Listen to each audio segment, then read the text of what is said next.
મિત્રો આજે એક ખાસ વાત કરવાની છે અને પૂરેપૂરી વાત ઓભળજો કે અમુક જગ્યાએ કોઈ પ્રસંગ હોય, લગ્ન પ્રસંગ હોય કે ધાર્મિક પ્રસંગ હોય ને જમણવાર રાખેલો હોય છે અને જમણવારમાં જમવા માટે લોકો થાળી લઈ ઘણી બધી જગ્યા બેહવાની હોય છે, પણ બેહતા નથી, ઊભા ઊભા ખાતા હોય છે.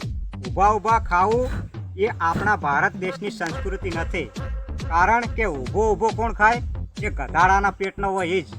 અને જે લોકો જે ઊભા ખોય છે ને એ ગધાડા જ કહેવાય અને ગધાડાના પેટના. એની માતાની કુખી જન્મ નહીં, પણ કોક ગધાડીના પેટે અવતાર લીધેલો, ગધાડીના ઉદરમાં એની એ વિકાસ થયેલો હોય એ જ લોકો ઊભા ખાતા હોય.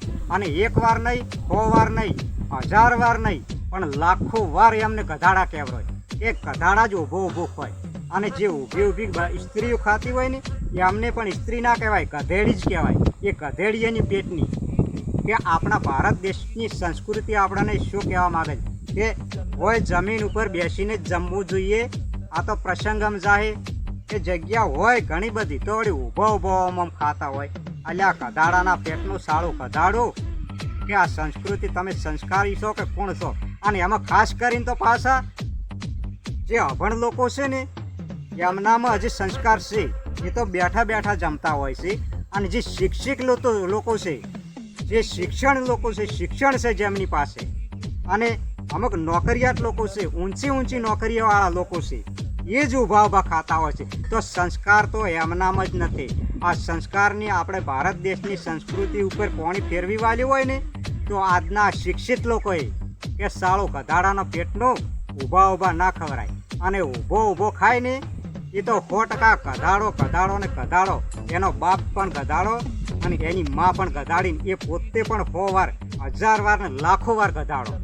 કે આ વિડીયો જુઓ તો મિત્રો તમને ગમ્યો હોય તો ચેનલને સબસ્ક્રાઈબ જરૂરથી કરજો. કે સાચી વાત છે કે જૂઠી, કે આપણા ભારત દેશની ઋષિ મુનિઓએ શું કીધેલું છે કે જમો તો ધરતી ઉપર બેસીને જમો, ઊભા ના જમવરાય. ઊભા તો કોણ ખાય? ગધાડાના પેટનું. કે થોડુંક તો આપણા ભારત દેશની સંસ્કૃતિ અમુક તો જુઓ કે સંસ્કૃતિની ઉપર આ તમે પોણી રગડ તો કરી નાખ્યું છે.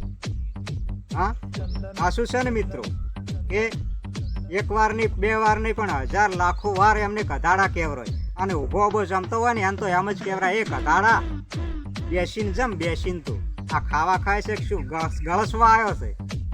ગધાડા હવે તો અમુક તો આમ વિચાર કરીશ કે એમને તો ઊભો ખાવાનું હોય છે, પણ પેલા 4 પગવાળા ગધાડા અને આ 2 પગવાળા ગધાડા, ગધાડીના પેટના અને ગધાડા એમના એ ગધાડો હોય એ જ ઊભો જમે.